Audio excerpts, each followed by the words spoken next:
perquè hagi arribat un quart d'hora tard, però és que de 8 a 10 del matí estava fent classe a Barcelona. I he agafat el cotxe corrents i he arribat, però clar, d'una hora a una hora i quart és el que he tardat, i aparcar aquí mig al centre, etc. Per tant, he anat tot el més ràpid que he pogut. Sé que sou de Blanes, alguns sou de Blanes, on són els de Blanes? Els de Bordils, a davant de tot, i els de Pineda de Mar, que alguns potser en coneixeu. Molt bé. Ja us explicarem per què uns coneixem, perquè hem treballat abans, fa un any, amb ells, i ho va fer superbé. Bé, gràcies. Ahir estic supercontenta de poder treballar amb vosaltres i que fem coses durant aquest any que després les puguin aprofitar altres persones. A la sessió d'avui el que m'han encarregat de fer és que us expliqui com, a poc, em vaig convertir en recercadora, en científica. I veureu de què. Perquè a vegades quan pensem en científics, un pensa en algun metge, segurament, que ha inventat alguna cosa, o en un biòleg, i veureu que el meu cas és una mica diferent, una miqueta diferent. Vosaltres, quan heu vingut aquí, us han dit que veníeu, que durant tot un any segurament faríeu un treball d'investigació amb un grup de recerca que dirigeixo a la Universitat Pompeu Fabra i que tenia un títol molt llarg, aquest. Però jo l'he escurçat aquest any. L'he escurçat perquè ens entenguéssim. I l'he escurçat, l'he resumit, i és alfabetització en salut. Alfabetització vol dir aprendre a llegir i escriure. No? Aprendre a llegir i escriure vol dir alfabetització. Tots nosaltres no som analfabets perquè sabem llegir i escriure, però a vegades som analfabets en d'alguns temes. I la salut, que vol dir la malaltia,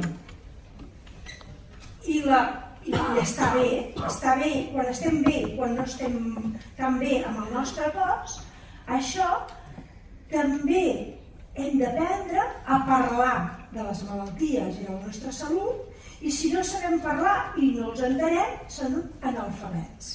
I per tant el nostre projecte, ja ho veureu a poc, que va sobre l'alfabetització en salut. És a dir, aprendre a llegir i escriure i a entendre el que llegeixen i el que escriuen i el que es comuniquen els que parlen sobre malalties i salut, els que parlen sobre el nostre cos. Ja ho veurem més a poc. Com arribem aquí?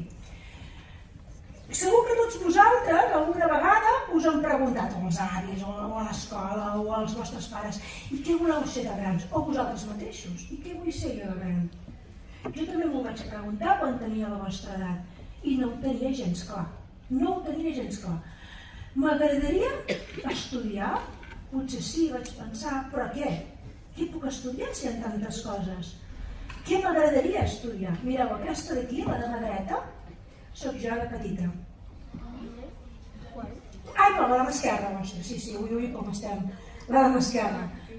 Ja m'hi semblo, no? L'altra és la meva germana, una de les meves germanes. No, la Cristina no. La Montse. Però fixeu-vos que quan jo era més petita, el que m'agradava, no era dolenta amb els esports. Soc la que està al mig amb una medalla al coll. I per tant, deia, i si m'hi dedico a córrer? I si m'hi dedico a ser atleta?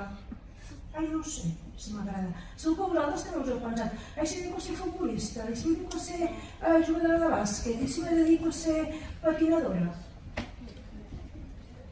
També m'agradava ser mestra, perquè m'agradaven molt alguns mestres que tenia. I deia, jo vull ser com aquest mestre que m'ensenya. I volia ser mestra.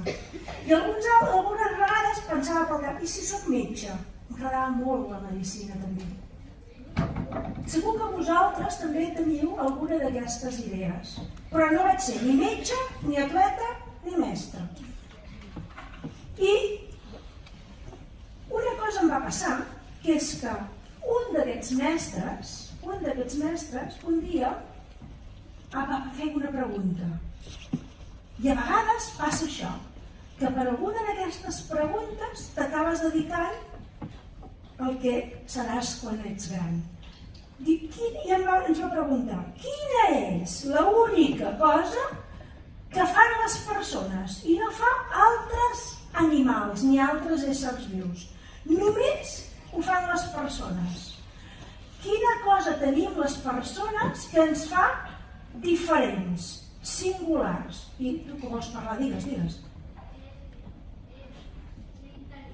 Ser intel·ligent, però hi ha alguns animals que també són intel·ligents. Jo també vaig començar així, a veure, vull respondre a aquesta pregunta i puc dir, a veure, i aquí tinc algunes d'aquestes respostes. Serà que utilitzem eines de manera intel·ligent? Serà que tenim una cultura? Sí, però som els únics que tenim una cultura? Som els únics que tenim intel·ligència per utilitzar eines? Tenim consciència d'un mateix. Què vol dir? Que sabem que som nosaltres. Això som els únics que ho tenim? No ho sé. I sentiments? Som els únics que tenim pena, estem alegres, ens fa por alguna cosa. Hi ha altres éssers vius que també tenen sentiments. Doncs què serà? Diu, l'empatia amb els altres. Què vol dir l'empatia? Doncs quan algú està trist, jo em solidaritzo amb ell i no el deixo de banda. Quan algú té algun problema, jo vaig veure què li passa i no el deixo de banda. Això som els únics que ho fem? Sí. Sí? No? Investiguem una miqueta més. I dic, molt bé, doncs hi ha uns animalets en una illa, hi ha uns ocellets, doncs que, no sé si ho veieu, però en el bec porten una eina per picar millor i treure els insectes de l'escorça de l'arbre. Doncs aquest animal està fent servir eines. Per tant, no som els únics que fem servir eines. Això no deu ser. Aquests animals d'aquí, que són un tipus de ximpancers, també per treure, per netejar les patates, que els agradava molt, però estaven plenes de sorra, les trobaven totes plenes de fang, doncs fan servir aigua i fan servir les petxines per polir-les. No som els únics. Aquí, per treure a vegades insectes, polls, com ens fan a vegades les nostres mares, perquè solen ser les mares que ens treuen els polls, oi? Doncs fan servir també unes eines per anar netejant les seves cries. No som els únics que utilitzem eines. Això és un mirall.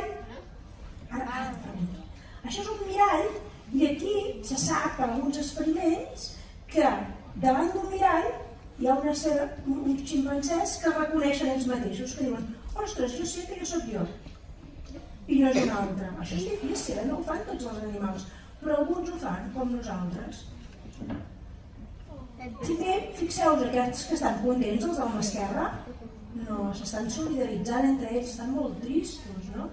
I aquí es donen menjar, se'ls comparteixen, com fem nosaltres. Per tant, això tampoc deu ser una cosa que ens fa singulars, els sentiments. Ara ho heu vist, perquè passa molt ràpid.